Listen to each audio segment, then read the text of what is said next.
Yo, what is going on, guys? Welcome to another video. And in today's video, I am going to be a little transparent here. So, I do not believe in showing my net worth because there's a lot of consequences that come with that. Trust me. But I do believe that there should be some transparency, at least when you're doing like the courses and things like that. And I don't think that I have to do this because I don't really have any courses or anything, but I'm going to do it because I want to show you guys what happens when you actually invest.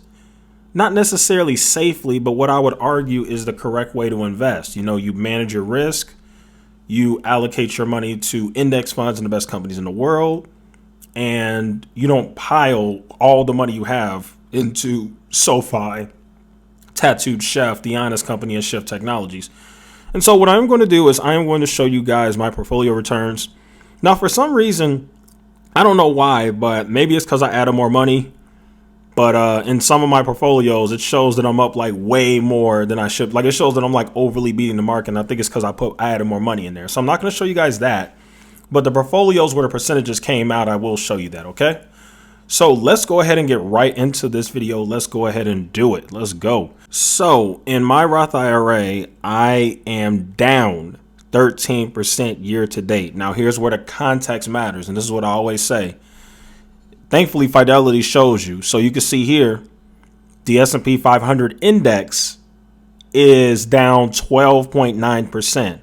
So I'm not beating the market, but I'm kind of right there in line with it. Like how the market is doing is exactly how I'm doing. And that's not easy to do. It's really hard to just stay in line with the market. Most people forget staying in line or beating with the market. Majority of investors always underperform the market, which is why I consistently on this channel preach, you've got to make index funds the bulk of your portfolio. If you want to go the risky route, I support you. Take 92% of your money, put it all in one account and just buy VOO with that. The S&P 500, just buy that.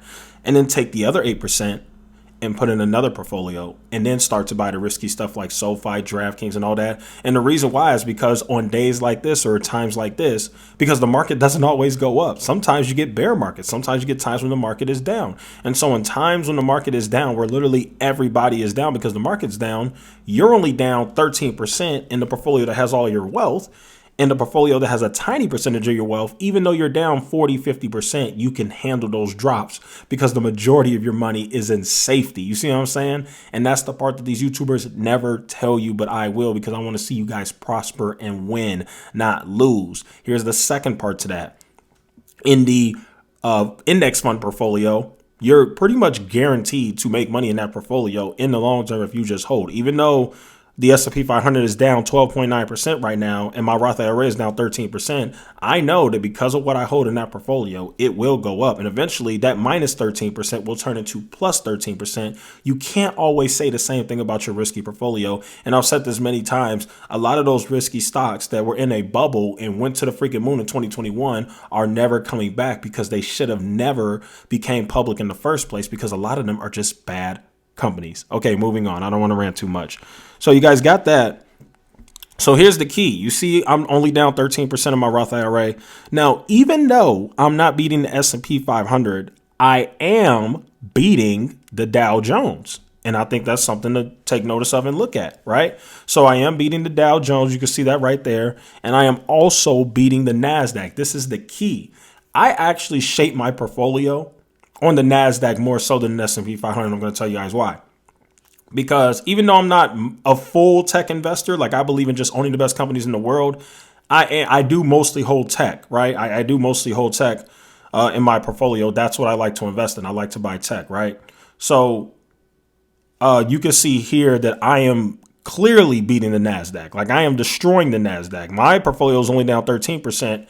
Had you invested in the NASDAQ, you would be down 21%. But keep in mind, this is my Roth IRA. So I don't want people to think, oh, well, you have Microsoft and Tesla and Apple. How are you beating the NASDAQ? I'm going to show you, because this isn't a portfolio that has that. So we're going to get to that portfolio.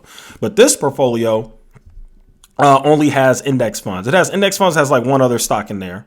Yeah, like my niece's portfolio, I wasn't able to see her returns, by the way, but she owns index funds in Tesla. That's all she has in her portfolio. I just looked. So I don't know what her performance is, but I know she's got to be beating the NASDAQ because she's overweight index funds. She has like VTI in there, and then she's like underweight Tesla. There's a little bit of Tesla in there. So I think it's safe to say she's probably, if not beating the market, she's definitely beating the NASDAQ. So that's my niece's returns. But Fidelity wouldn't show me it for some weird reason. I don't know. Maybe it's because I did some selling in her portfolio. But anyway, whatever.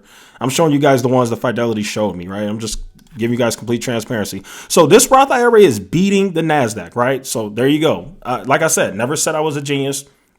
Never said that I'm the greatest investor ever. By the way, I do have an old video, maybe like 2 months ago, maybe a month ago. This was back when before I had 1,000 subscribers. I think I had like 600, 700 subscribers back then. And I made a video that showed that I was actually beating the market. So my Roth IRA actually was beating the market at one time, but it's not anymore. So there you go. Mr. Market got the best of you, boy. And that's okay because I'm still beating the NASDAQ. So I think that's, and I'm beating the Dow. So, hey, I think that's pretty cool. And this just goes to show you guys, it's not about being arrogant. It's not about being a genius. I keep telling you guys, I am not a genius. I just buy index funds and the best companies in the world. There's nothing genius about that. I'm not some Warren Buffett where I just find these weird stocks and beat, like it's just not like that. Okay.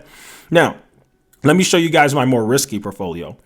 And I think this is impressive personally because here it is.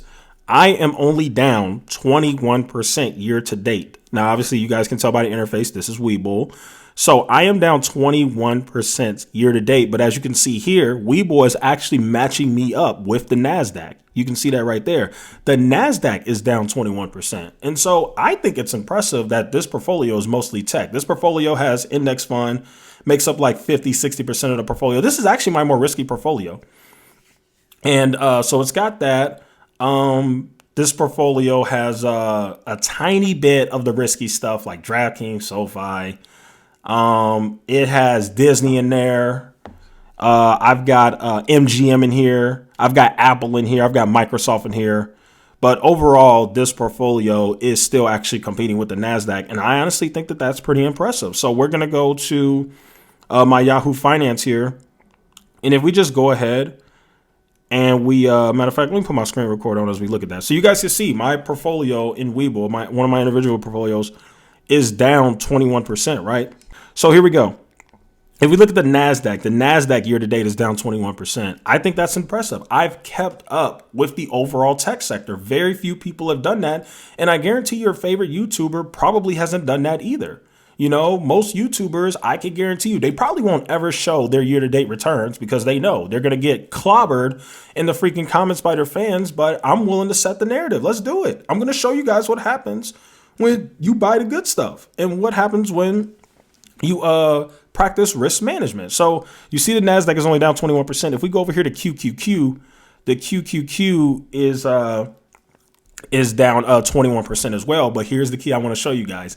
And this is why I continue to preach buying Apple and Microsoft, because guess what? Watch this.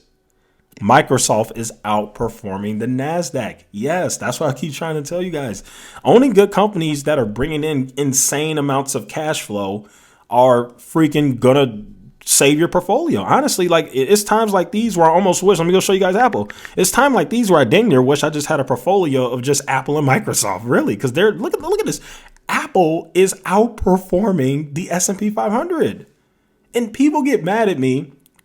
And let me just say this right here should be the ultimate FU to the haters, right? This should be the ultimate, like, you don't know what you're talking about. Sorry for saying F you. I don't want to run my channel like that. I'm sorry. I just slipped out of my head. I don't want to say F you guys. I don't want to be like mean or anything, but this is the ultimate get back. That's the nicer word. This is the ultimate get back to all the haters that say buying Apple is stupid. Well, guess what? Had you bought Apple at the beginning of the year, you would be outperforming everybody. You'd be outperforming all the YouTubers. You would be outperforming the entire stock market. Not only would you be outperforming the NASDAQ and the Dow Jones, you will be outperforming the S&P 500, which is down 12.9%. We look at Apple. Apple is down 11.2%. So this is why I preach what I preach, because I keep telling you guys, these big boy winning companies like Apple and Microsoft are going to hold you down. They're going to get you right. They're going to have your portfolio okay. While everybody else is screaming and panicking, these type of companies will keep you afloat, right? And we know that Apple's going to go up in the long term. May not go up now, may not go up tomorrow, but in the long term, it will eventually reach another new all-time high, and you will be able to not only protect your wealth, but you will be able to build on your wealth, including the fact that Apple pays a dividend too, I believe. I think it does. Well, I don't know, but I'm pretty sure it does. But you guys know me, I don't invest for dividends, so I never really care. So whatever. But that's all. I just wanted to show you guys this video, and I also want to do a challenge to these YouTubers. I mean, you know, this is the trick, guys. Don't let people trick you. I keep telling you guys this. These YouTubers trick you because they show you all this money they have. They show you, I'm putting $20,000 in this, and this is like more money than some people make in a year, right? So it's like it gets the average person who's looking for hope to be like, oh man, look how much money that guy has. I need to get like him. And they make you think that they made that money in the stock market, but they did not. And I know they did not, because guess what they won't do? They'll show you guys all this money that they have, that they got from their Patreon courses and their Motley Fool and Moomoo Link and FTX endorsements and their YouTube ad revenue and all that other stuff that they do, but they will never show you their portfolio returns. And that is the key. We need to change that narrative. We need to start getting these people to, at the very least, if you're going to come over here and act like you're a guru and act like you know what you're doing and act like you're the stock genius, and for you to even have a Patreon, you definitely at the very least owe your course members or your patron members or whatever your portfolio returns. They should know how you're performing against the market, because you're supposed to be the guru. You're literally charging people money to pay for your course, to pay for your buy and sell alerts. And so I don't know necessarily if people who specifically on YouTube talk about stocks should show their portfolio returns, but I definitely think that people who have a Patreon or a Discord and all that should 100% show their stock market returns every month. I think you should do a monthly update on how you're doing against the market. And if your portfolio shows that you're down 40-50% while the market is only down 12%, the NASDAQ is only down 21%, that kind of shows everything you need to know. You're not a guru. And like I said, I never said I was a guru either. I just show people what happens when you invest the correct way. Instead of being down 50%, 60%, 70%, like most YouTubers are, you're only down 21%, which is what the NASDAQ is. Even in my more risky portfolio, I am only down 21%. And I think that says something. I really think it does. The fact that I am still keeping up with the NASDAQ while all these other YouTubers continue to tell you to buy Neo and Tattooed Chef and SoFi and all this crazy garbage, not realizing that if we go into a bear market, one, it's going to get worse. And two, a lot of these companies are never coming back, because I keep saying this. A lot of these SPACs were horrible, garbage, dookie in a booty, stinky, diaper stepped on meatball companies. And I can't say that enough. So there you guys have it. That'll go ahead and conclude today's video. Hopefully this was helpful. To the haters, I know you're going to come in the comments. You're probably going to have a lot to say. You're going to say, oh, why don't you show this? Why don't you show that? Look, I'm never showing my net worth, so get over it. It's never going to happen. If you want to follow somebody who shows how much money they have and how many Teslas they drive and how big their house is, then go follow me, Kevin, and Jeremy Lefebvre. But over here, we don't brag. We don't show how we're doing in life. We try to empower and embolden others to be the best investor that they can be. And that is what I do here. And so to all the people who support me, thank you so much. That'll go ahead and conclude today's video. Thank you guys so much for watching. Feel free to like, share, hit that like button. And I'll see you guys in the next one.